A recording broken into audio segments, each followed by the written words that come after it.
everyone. Welcome to another episode of Gray Matter. Well, as you know, we don't shy away from the controversial on the show. What we're interested in doing is presenting you with guests who tell the truth, or at least don't lie. Today's guest certainly fits well within those parameters. His name is Josh Bernstein, and he's a political commentator, has his own show, and he's also written a very fascinating new book that we're going to be talking about. It's called Preserving Liberty: Bold and Brave Solutions to Save America and Create Permanent Freedom. So, Josh, I'm interested to get your take on this. MAGA is a slogan that's borrowed from the late, great Ronald Reagan. It is.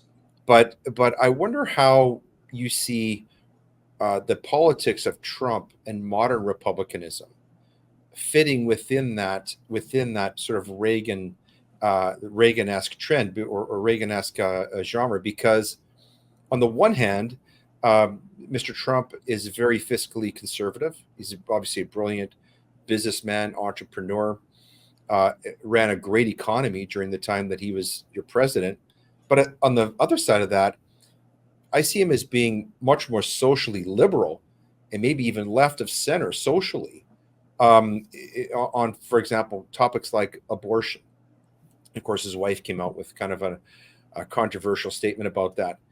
So I'm interested to get your take on this.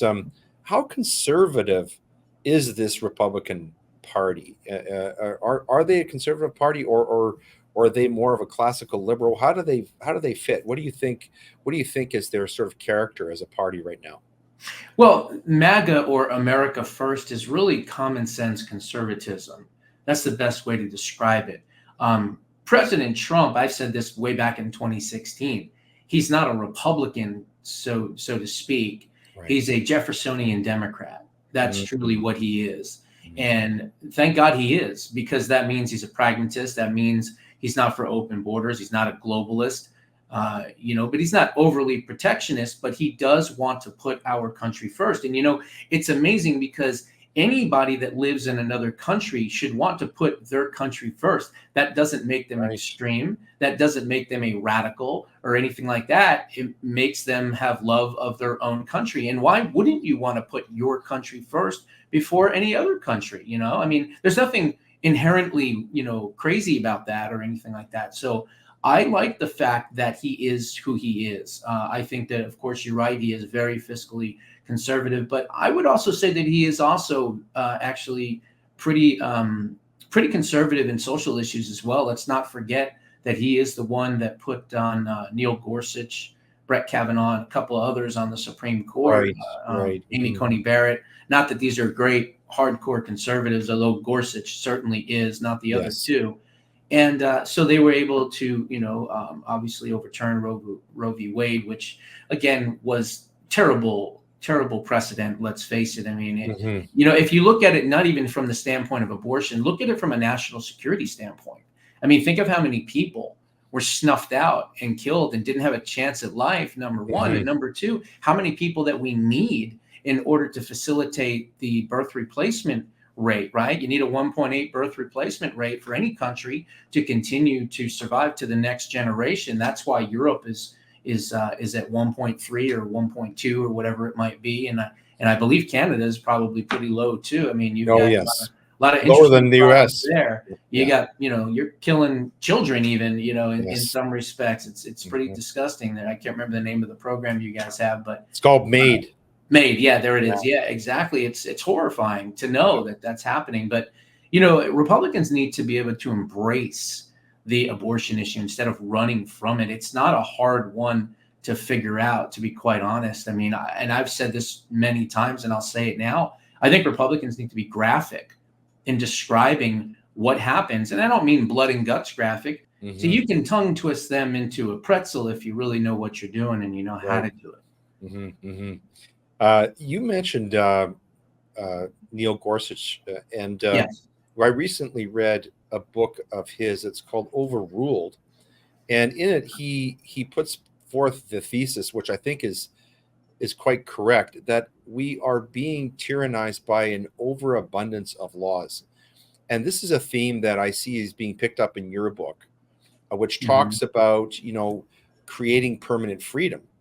And I think one of the themes of your book, correct me if this is wrong, is that this overregulation, this overabundance of law is actually destroying freedom. Do you want to talk about that a little bit in terms of your solutions, some of your solutions for the mess that we seem to be in the Western world? Yeah, well, one of the things that I say in the book, and again, it's preserving liberty. You can go to Amazon and you can put in "Preserving Liberty" book, and you'll find it. You'll see my ugly mug staring back at you. But no, so there's a lot of different things that you're talking about that are correct. Like, for instance, I'll give you an example. We have something in the United States known as the FISA court.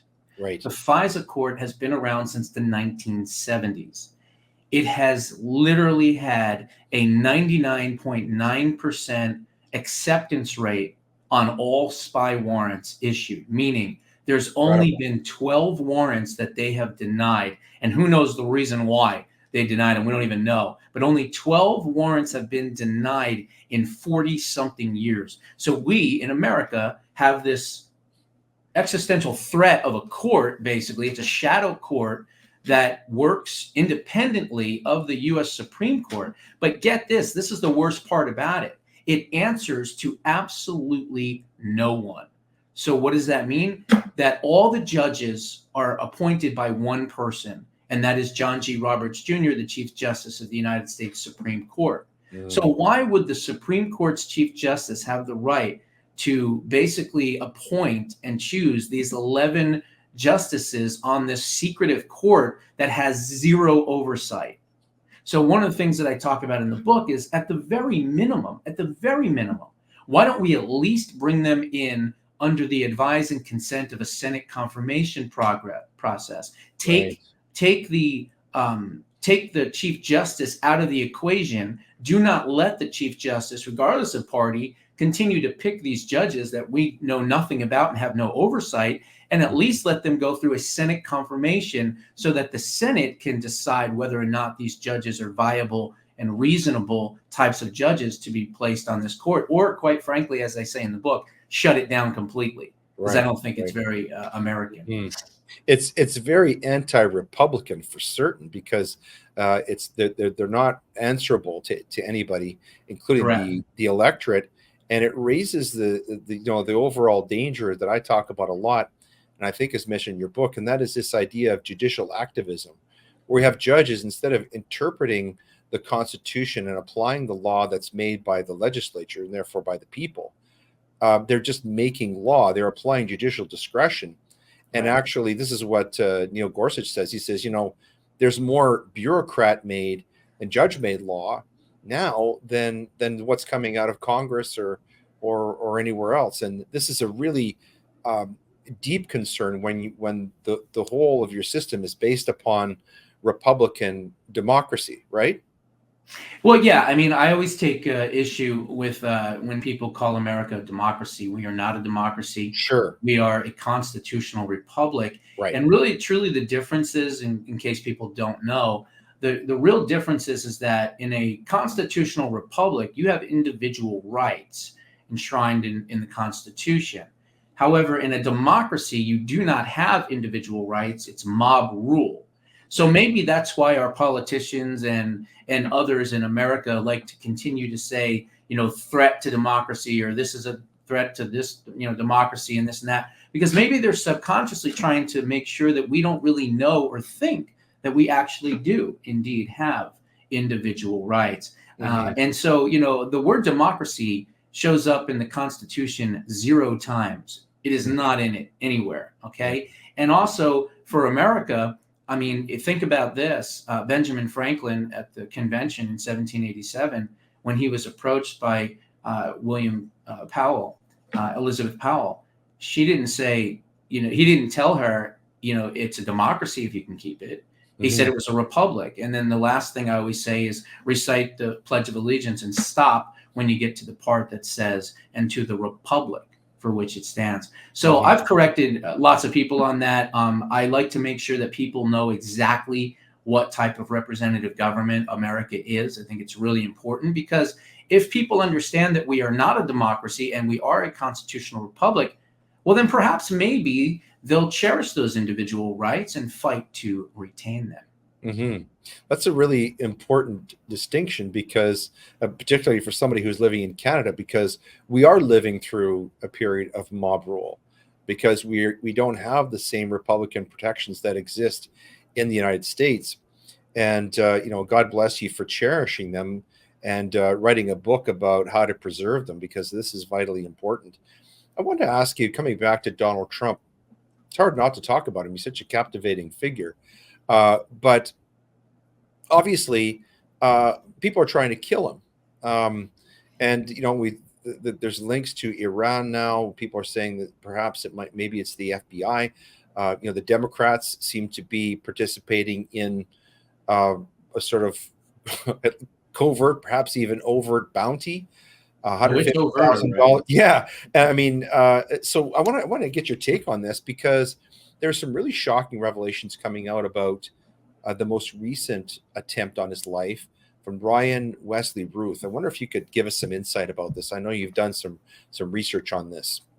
Yeah, no, I think everybody has done quite a bit of research here. This is a radical extremist, pro-Ukraine, more than likely inside operative. If you want to know the truth, I think that both of them actually were patsies for the American CIA. If you want to know the truth, and the reason I say that is because if you look at JFK and the assassination of JFK, if anyone really thinks that it was Lee Harvey Oswald and one shooter, then you're crazy, because it certainly was not. And again, the same thing with Crooks. I believe that he was probably meant to die that day regardless, because his shot thankfully didn't work and didn't kill President Trump. And so then, of course, the United States Secret Service were able to take him out and try to become the heroes. So I think whether it would have worked or not, he would have been gone that day for sure. And as far as the Ralph character, this is somebody that was vehemently not only anti-Trump, but very pro-Ukraine. And he does understand that President Trump is not going to continue endless wars with Russia, which is a nuclear power that could, turn into an Armageddon, so to speak. And we don't want that. We don't want that for Ukraine. We don't want that for anybody.